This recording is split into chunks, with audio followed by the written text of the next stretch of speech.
Right, look here. Story time! Isn't it a beautiful day? Well, today we're going to read a story by Julia Donaldson. Now, you might know Julia Donaldson. She's quite famous for her book, The Gruffalo.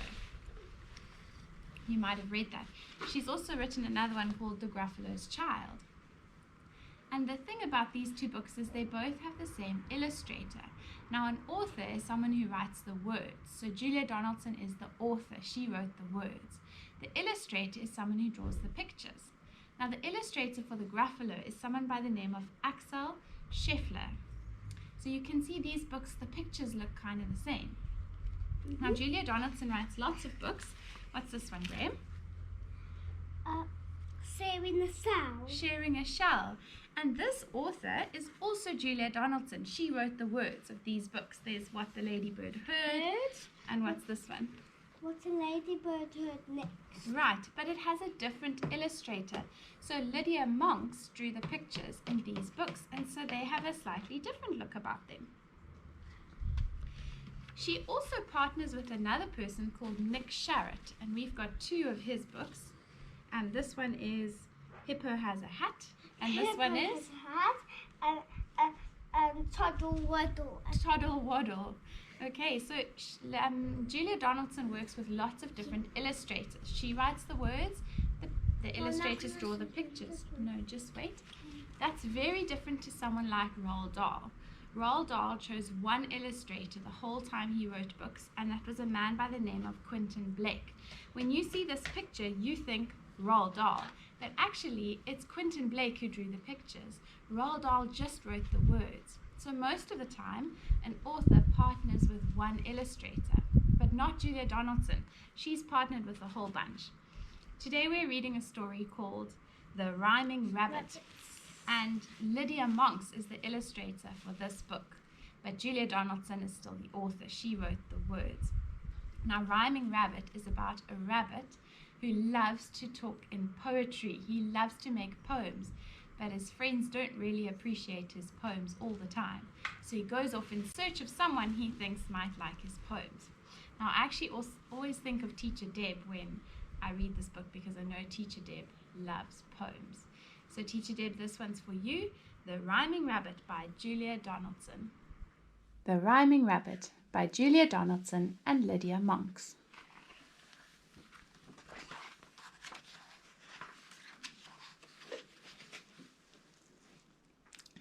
The Rhyming Rabbit was sitting with his family in a grassy field.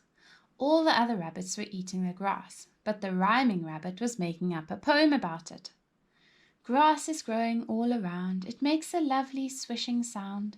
It looks so green, it smells so sweet, and best of all, it's good to eat. Stop rhyming, start eating, said the other rabbits. It was beginning to get dark when one of the rabbits pricked up his ears and stamped a foot. Fox! He shouted.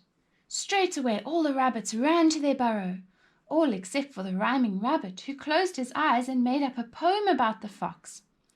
O fearful fox, all rusty red, you fill our rabbit hearts with dread. So silently you crouch and sniff until you catch our rabbit whiff.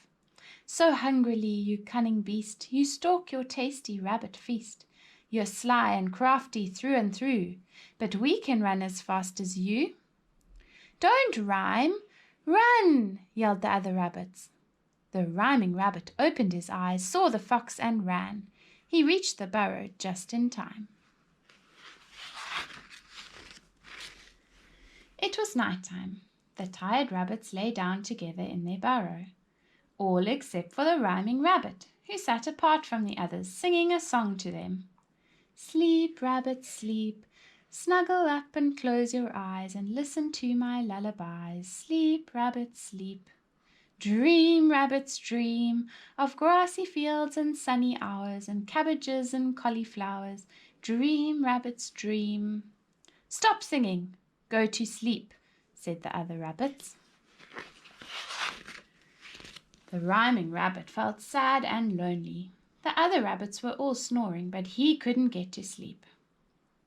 The others do nothing but moan. I'm going to go off on my own, he said to himself, and he started to dig. He dug a long tunnel, and to keep himself going he made up a short digging poem. Dig, dig, quick, quick, scrabble, scrabble, kick, kick. The tunnel led him up and down and round a corner, where he met a worm. The rhyming rabbit stopped in his tracks and made up a new poem. Wonderful worm, deep in the soil, why do you wiggle and curl and coil? Where are you going? Where have you been? How do you manage to stay so clean? How do you change your shape like that, from long and skinny to short and fat? And one more thing that's been bothering me. How can you bear to eat earth for tea? But the worm said nothing. He had no ears, so he couldn't hear the poem. Round the next corner the rhyming rabbit met a mole. The mole's eyes were very small, but he did have ears. Maybe he would enjoy a spot of poetry. The rhyming rabbit stood on his hind legs and began to recite. Marvelous mole, as black as coal, with shoveling toes and pointed nose. You snuffle around beneath the ground. You're practically blind, but never mind. At least you can hear, so lend an ear. And hear when I say, moles rule, okay? Be quiet, said the mole. I'm looking for worms. The rhyming rabbit felt very lonely, but he carried on digging. He dug and he dug till he met a centipede. Straight away he thought up his best poem yet. Oh, centipede with 100 legs, supposing you laid 100 eggs. And supposing the baby centipedes had 100 legs like their mum and dad, how many legs would that be? And supposing the baby centipedes grew, and they each laid 100 eggs like you, and all of the new little sisters and brothers had just the same number of legs as the others, how many legs would that be? Be quiet, said the centipede. I hate sums. The rhyming rabbit felt sadder and lonelier than ever, and he felt hungry too. He dug his way up out of the earth and into the open air and found himself on a hill. The grass was covered in dew. It tasted delicious. The rhyming rabbit ate and ate till he felt much better. Then he gazed up at the night sky and made up a new poem. O midnight blue and velvet sky, O silver stars so bright and high, O yellow moon so clear and full, that shines on trees and grass and the rhyming rabbit couldn't think of a rhyme for full. He stopped and scratched his head. Wool, said a voice. The rhyming rabbit turned round and saw a woolly sheep standing beside him. Thank you, sheep, you found a rhyme, he said. And the sheep replied, I make up poems all the time. Another poet! The rhyming rabbit stared in wonder. Before he could think of a rhyming reply, the sheep went on. How nice it is to meet a rabbit with whom to share my rhyming habit. The rhyming rabbit felt so happy that he decided to make up a poem for the sheep. O pretty and poetic sheep, who stands upon the hill so steep, with handsome horns and woolly fleece, as white as snow or clouds or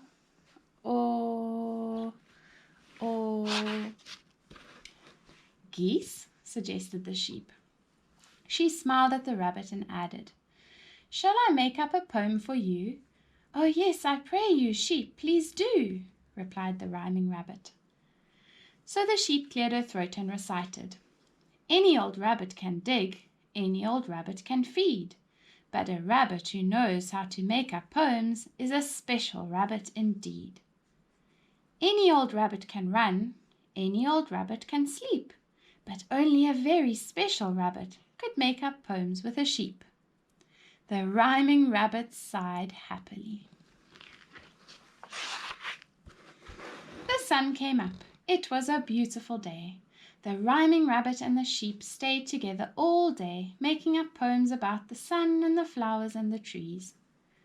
As evening fell and their shadows grew long, the rhyming rabbit remembered his family back in the burrow, and he said to the sheep, The others must be getting worried. Goodbye, dear friend. It's time I hurried.